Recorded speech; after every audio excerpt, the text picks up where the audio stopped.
Ta'ee ture garuu International Church eenyummaan isaa barameera. Akkam jirtu kabajamtootaa fi hordoftoota YouTube chaanalii keenyaa. Har'a immoo waa'ee dhaabbata eenyummaa isaa hin beekamne of dhoksee ol deebisee gad deebisee tajaajiltoota garafaa jiru tokko haa ilaallu. Isa dura YouTube chaanalii keenyaaf haaraa yoo taatan subscribe gochuudhaan maatii keenyatti dabalamaa. Viidiyoowwan haaraa argachuufis mallattoo beelii yookaan bilbilaa banaa gochuu hin dagatinaa. Innis ta'ee ture garuu International Church jedhamuudhaan kan beekamu eenyummaa fi maalummaa ta'ee ture baruudhaaf kunoo akkamiin odeeffannoo akka argatan sadarkaa isaan dandeettii fi beekumsa isaan qabaniif kan kana fakkaatan walitti qabnee isiniif dhiyeessineerra. Haga xumuraatti waliin ta'anaaf irraa keenya jaalalaati. Waa'ee isaanii dubbachuutiin dursa dhimma hacker jedhamu irratti waa xiqqoo haa dubbannu. Hacking jechuun gocha qaawwaa banaa ta'ee sirna kompiitaraa yookaan ammoo neetwoorkii keessaa barbaaduudhaan saaqanii argachuuti. Hackingii yeroo hedduu kan dalagamuuf miidhaa kompiitaraa miidhuuf yookaan odeeffannoo barbaadan tokko argachuudhaaf akka ta'e sirriitti beekamaadha. Namni gocha kana raawwatu hacker jedhama. Hacker kan ta'an egaa hojii isaanii irratti hundaa'uudhaan bakka gurguddaa sadiitti ni qodamu. White Hat Hackers, Ethical Hackers kan jedhaman namoonni kana irratti hojjetan beekumsa hacking qabanitti fayyadamuudhaan odeeffannoo yookaan daataa argachuudhaaf jecha kan ta'e isa seeraan alaa kanneen hin taasisnedha yookaan hin goonedha. Yeroo hedduu dadhabina sagantaalee kompiitara keenyaa keessa jiru barbaaduudhaan kan argatanidha. Akkasuma kompiitarri tokko hanqina inni qabu fooyyessuudhaaf akkasumas rakkoo neetwoorkii qabu furuudhaaf kanneen hojjetanidha. Yeroo baay'ee kan isaan jedhaman Security Expert jedhamuun beekamu. Dhaabbata IT keessatti illee namoonni akkasii wayita kana baay'ee barbaadamoodha. Walumaa galatti immoo baay'ina saayibar attaakii ittisuuf akkasumas siisteemii adda addaa fayyadamuudhaan teest kan godhanidha. Black Hat Hackers, The Bad Guys. Hakaroonni gosa kanaa crackers jedhamu. Namootni kana irratti bobba'an hojjetaan beekumsaaf dandeettii hackingii qaban itti fayyadamuudhaan hojiilee seeraan alaa ta'an adda addaa eeyyama tokko malee kan raawwatanidha. Fakkeenyaaf kanneen akka credit card hatuu, baankii hatuu, daataa fi odeeffannoo hatuu, paaswoordii namaa cabsuu, siisteemii hojiin ala gochuu fi kan kana fakkaatanidha. Grey Hat Hackers. Jarreen kun hybrid jedhamu. Kana jechuun gosa lamaanuu Black Hat fi White Hat gidduutti kan argamanidha. Akkas jechuun yeroo tokko Black Hat fi yeroo kaan immoo White Hat ta'anii argamu. Sadarkaalee hackers yookaan hackers hierarchy script kiddies isaan kun warreen dandeettii hackingii hin qabne hacker ta'uu barbaadanidha. Haa gochuuf kan jarri fayyadaman ready-made tool yookaan soofteerii qaama biraatiin hojjetamee qophaa'edha. Yeroo hedduu dandeettii fi beekumsa gahaa waan hin qabneef akkasumas of eeggannoo barbaachisutti dursanii waan hin gooneef ofuma isaanii deebisanii of miidhu. Intermediate hackers script kiddies irraa beekumsaa fi dandeettii hackingii ni qabu. Garuu soofteerii hackingiidhaaf jara gargaaru kan dhuunfaa isaanii uummachuu hin danda'ani. Haa ta'uyyuu malee dandeettii hackingii gaarii qabu. Professional or elite hacker. Namootni kun dandeettii fi beekumsa gahaa hackingii irratti qabaniif soofteerii mataa isaanii kan hackingii gochuudhaaf isaan gargaaru qopheeffachuu danda'u. Egaan ta'ee ture International Church isaan kana keessaa isa kamidha? Ta'ee tureen Black Hat Hackers ta'ee kan daataa fi odeeffannoo funaanuudha jechuu ni dandeenya. Akkasuma gosti isaanii ammoo Intermediate Hackersdha. Isaan kun jibbamuu moo deeggaramuu qabu kan jedhuuf akka kiyyaatti 90% ol deeggaramuu qabu. Sababni isaa duulli yookaan piroojeektii isaan qabatanii jiran waliin dhooftuu waldaa kiristaanaa keessaa fayyaa fakkaatanii keessi isaanii gantuu wangeelaa ta'e 50 garafanii sirreessaa waan jiran gosa haakerii isaanii kan professional or elite hackers itti akka guddifataniif illee isaan cinaa dhaabbachuudha. Ta'ee ture kun qofti gahaa isaa hin jechisiisu. Waldoota kiristaanaa irraa iyyuu galata qabu. Tajaajilaa waldaa kiristaanaa keessaa amantaa 2-3 qabuu fi saamtuu waldootaa kan ta'an illee amantootaaf waldoota keessaa gadi teessisaa jiru. Ta'ee ture irratti duuluun of dadhabsiisuudha malee furmaata hin kennu. Namni dhugaa barbaaduu fi namni hinaaffaa wangeelaa qabu, namni waliin dhahinsa waldaa kiristaanaa keessatti adeemaa jiru balaaleffatu ta'ee ture bira dhaabbachuu qofaadha furmaanni. Kanaaf ta'ee tureen Black Hat Hackers fi Intermediate gara piroofeeshinaaliitti guddachuu akka qaban akkasumas sadarkaa biyyoolessaatti beekumsaaf dandeettii addaatiin akka guddataniif isaan waliin hojjechuu feenaa jedha. Miidiyaan weebsaayitiin kbibleverse.com jedhamu akka armaan olii kanatti barreessee jira.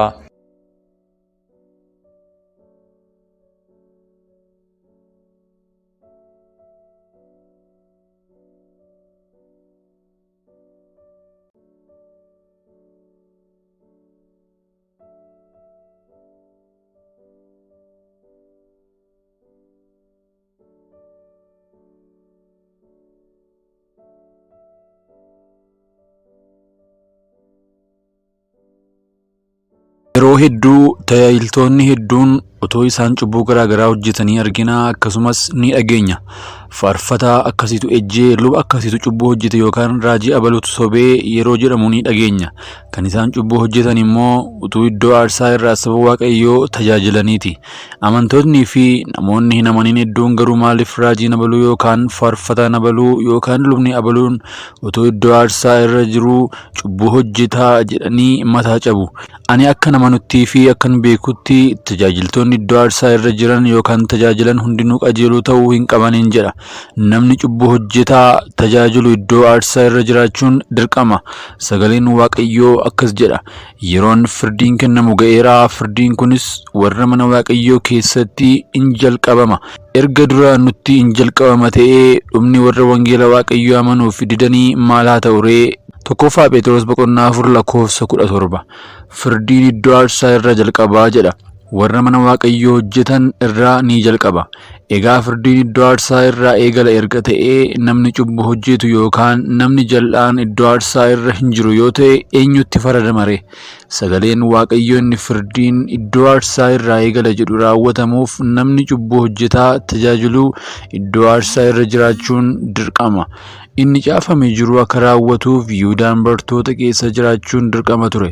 Otoo Yihudaan inni gooftaa dabarsee kennuudhaan cubbuu hojjete sun bartoota sana keessaa hin jiru ta'ee eenyutu dabarsee gooftaa kenna ture? Nama gooftaa dabarsee kennutu dhibe jechuun immoo inni caafames jiru raajiin sun fiixaan hin baanee jechuudha. Tajaajiltoonni hedduun irra iddoo aarsaa irraa saba Waaqayyoo tajaajilan hedduun isaanii warra karaa isaanii raajiin dubbatamee raawwatamu ta'uu malu. Kanaafuu inni cubbuu hojjetaa tajaajilu ittuma hafufuu inni qajeelinaan akka Waaqayyoo isaarraa barbaadutti jireenyi isaa eeggatee tajaajilus itti hafufu. Dhumarratti hundinuu gatii hojii isaanii ni argatu. Sagaleen Waaqayyoos kanuma dhugaa nuuf ba'a. Mul'ata boqonnaa 22:11 irratti akkas jedha. Inni waan jallaa hojjetu jallaadhuma isaa haa hojjetu. Inni xuraa'aan ittuma haa xureessu. Inni waan qajeelaa hojjetu qajeelummaa isaa haa hojjetu. Inni Waaqayyoof qulqullaa'ee isumaaf haa qulqullaa'u jedhee anatti hime. Inni dhufu sun kunoo ani dafee nan dhufaa, gatii isa ani adduma addaan akka hojii isaaniitti namaaf kennus fidee nan dhufa. Kanaaf amantoonni ija isaanii dhugaa irra haa kaa'atanii tajaajila abaluutu dogoggoree jedhanii amanachuu dhiisanii isa gatii guddaa qabu sana ganuu hin qabani. Namoonni dhugaan galeef dhugaa ilaalee deemaa, dhugaan immoo Yesuusidha. Amantootni eenyuun ilaaltanii akka deemaa jirtan adda baafadhaan dhaamsa kootii fi yeroo baay'ee namoonni hojii isaanii malee mul'achuu barbaadan maqaa duraa qabu. Yeroo ammaa kana immoo namni faarfannaa siingilii tokko hojjete maqaa 10 ofitti dabalee fakkeenyaaf gospel singer, prophet, major prophet, apostle, prophet, miracle fi kan kana fakkaatan jechoota afaan Ingiliffaa uummata keenya burjaajeessanii kiisii isaanii dhiqanii arraabanidha. Namoonni maqaa fiigan warra jecha guddaa hin qabne garuu waltajjii guddaa barbaadan, warra yaada bal'aa hin qabne garuu saba bal'aa barbaadanidha. Yesuus itti fufee raajota sobduu irraa of eeggadhaa, isaan hoolaa fakkaachuudhaaf raroo hoolaa uffatanii gara keessan hin dhufuu, keessa isaaniitti garuu yeeyyii butatanidha jedha. Wangeela Maatewos boqonnaa 7:15 raajonni sobduun hin ka'uu, kun dirqama raawwataa. Wanti kitaaba qulqulluu irratti barreeffame kamuu osoo hin raawwatamin hin hafu. Garuu nama karaa isaa kun raawwatuuf wayyoo, akkuma jedhamu sanadha. Anaaf garuu wanti naaf galuu didee uummanni keenya yoom barii jara kanarraa fagaata laata? hamma yoomitti maqaalee kanaan goyyomfamna? Wangeelli kallattii kamiinuu ni lallabamaa, garuu gonkumaa karaa sobaa fi ulfina waaqayyootti bu'uun abadan hin lallabamu. Ajaa'iba jecha international namoonni baay'een waanuma jechi kun afaan Ingiliffaa fi dheeraa ta'eef waan ittiin goyyomfaman natti fakkaata. Namni hedduun du'aa jira. Waan godhu wallaaleera kun immoo akka ta'u karaa kan saaqeef kan jajjabeesse kitaaba qulqulluu dubbisuu dhiisudha. Waan copy paste ta'e akkasii osoo mul'ataa ofii isaanii qabatanii sila jechuma international jedhu kanallee irraa hir'isanii turan jaamaa gututaare. Maqaa waaqayyootiin daldaluuf iddoo aarsaa xureessuu caalaa wanti ciigaasisaan hin jiru. Warra charchii sadiin irratti sharaa dhiisanii maqaa waaqayyoo ga'isan qofaa osoo hin taane warri harkaa fuudhanii dibbee rukutan, warri tokko sadaffaa ergamoota seexanaa keessaa jiraniif dhaloota gara ofii isaaniitti harkisan isaanis itti gaafatamu. Waaqayyo miiraan hin waaqeffamu, maaliif miiraan bitamna? Dhaabadhaa itti yaada. Keessumaa namoonni waldaa dhuunfaatti qabamtanii jirtan, namni sammuu qabu akkamitti waldaa dhaabbatee zayitii, kobbee fi bishaan gurgura? Garaagarummaa waldaa fi himaaxaa nu galuu dide.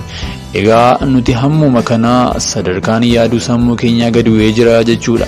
Bara abdii kutachiisaa kana bara waldoonni gara paartiif naayit kilabiitti jijjiiramaa jiran, akkasumas mana puulii fi iyya mana faarsoo bara qarshii waldaa keessatti bittinfamaa jiru. Waaqayyoo kana gurraan dhageettii haa godhu. Egaa warri hiika jechoota armaan duraa beekan beekuu, warri hin beekne immoo hiika jechootaa fayyadamaa.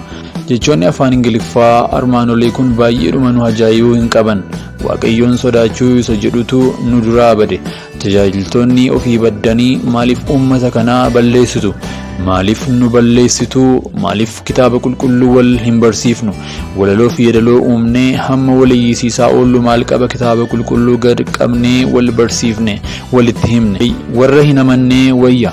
Akka ammaa kanatti hormoonni nu ilaalanii waldaa waaqayyoo baqatan sababii keenyaaf namni badu caalaa duuti hin jiru. Maqaalee waldoota baay'ee immoo jechoota nan seensi ta'aniin kan banamanidha. Akka fakkeenyaatti waldaa waxxartuu diinaa, waldaa mangaagaa harree fi kan kana fakkaatan jechoota kabaja waldaa fi mallee jechoota kashalabbiin magaalaa itti fayyadamtuun iddoo buufata waaqayyoo gochaa jiru. Raajiin kamiyyuu qarshii siif kennisiisuu osoo danda'a ta'ee maaliif dura ofiisaa hin fudhatu? Lakkoofsa 0 hamma barbaade dabalii siif taasisa jedhu akkamiin amanna? Silaa dura ofiisaa sooroma ture. Sammuu ogummaaf hubannaa qabuun kadhadhaa maaloo. Waldaa dhuunfaa dhaquu dhiisaa. Mana keessan keessa taa'aa kadhadhaa. Achi dhaqxanii warra waaqayyootti qoosuuf harka walitti herreebinaa.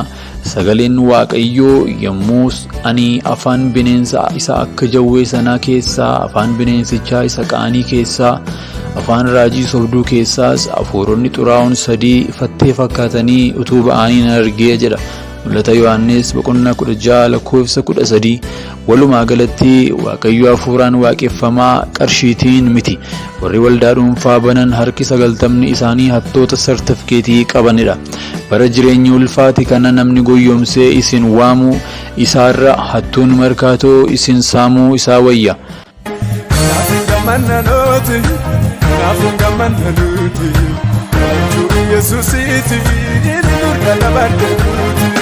Jirata ilma waaqa abbaa biraanoo dhufe dukkana keessa noo jerroo nefe baasaanoo nefe.